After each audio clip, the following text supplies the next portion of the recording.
Alright, this is a sample of the data like you should have for the lab.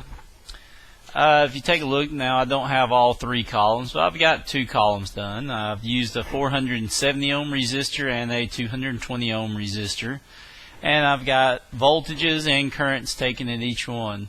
So what I'm going to do in this video, part one, is just teach you how to start the graph, and then in video part two will actually be how to get the slopes and how to get your conclusions for the lab. So let's go ahead and pull this back. Alright, so to start off on making the graph, first off, I don't want to use the edge of the graph paper for my axes. What I want to do is actually slip over on this graph. It'd be the fifth small line over, or the first bold line on this paper, and I like using like this little Sharpie pen, literally, not just for these videos, but I like using it when I was even in college on making graphs, because you can really make a nice bold line with it. And then what I'm going to do is take that and also do the same thing along the bottom of the paper. I'm going to slip up on the bottom edge of this to that first bold line, and I'm going to do the exact same thing because I really want this axis to stand out. Well, I think I'm noticing one neat thing. I'm pretty certain that this ruler is not a straight edge. So anyway, good thing is I won't need it anymore for a while. But anyway, so I've got my two axes for the lab made.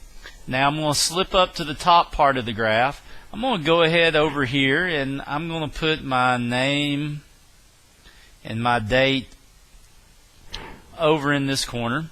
At the top of the lab, I'm going to go ahead and give it a title, and I'm going to call it the Ohm's Law Lab.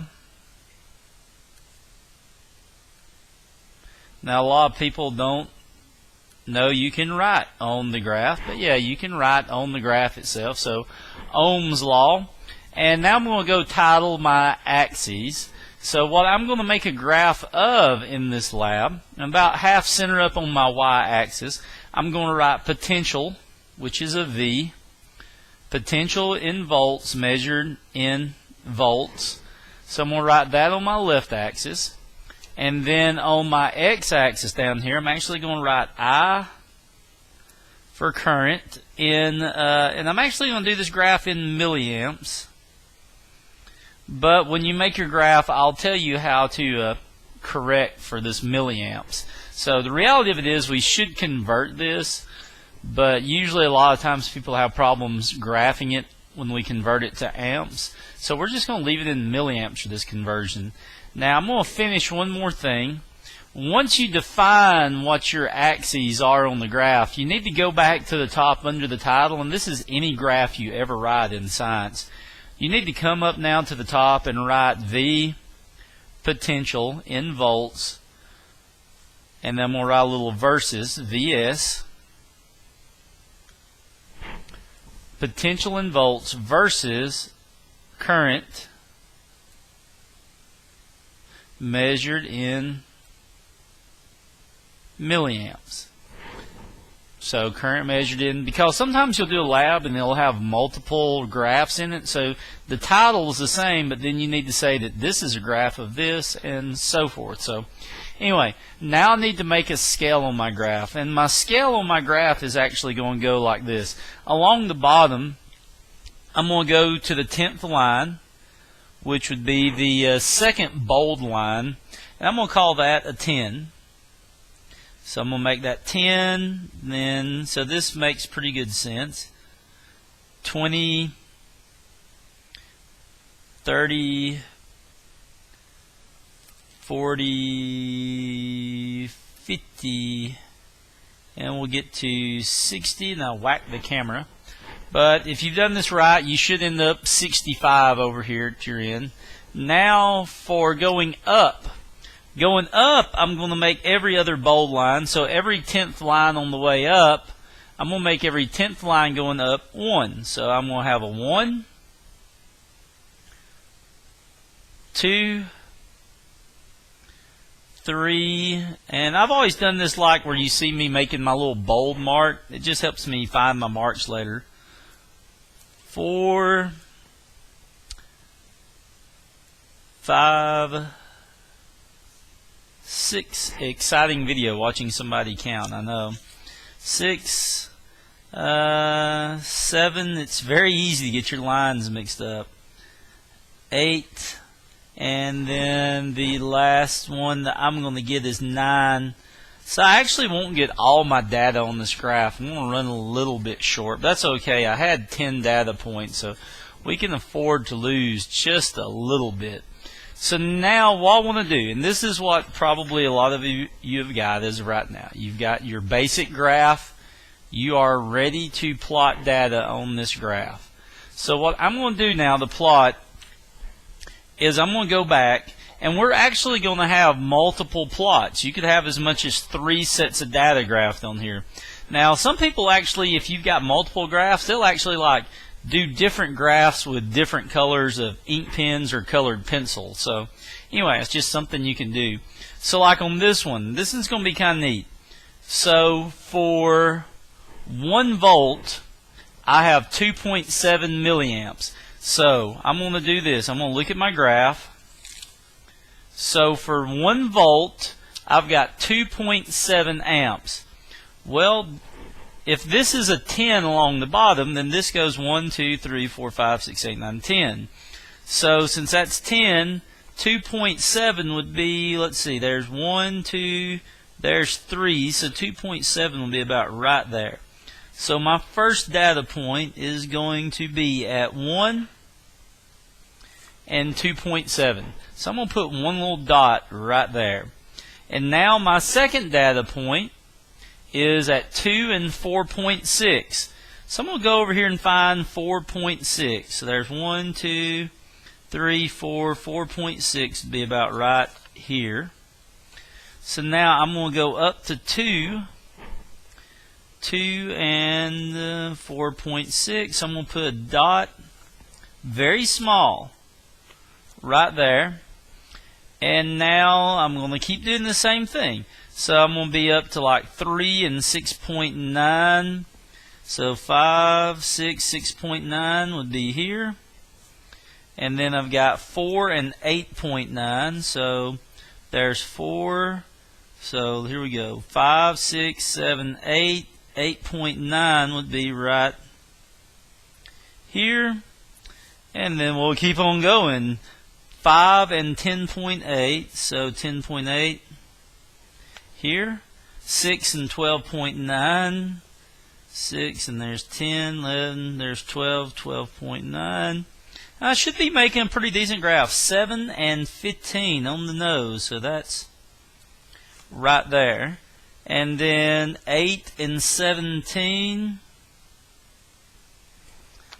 And then 9 and 19. 9 and there's 19 right before 20.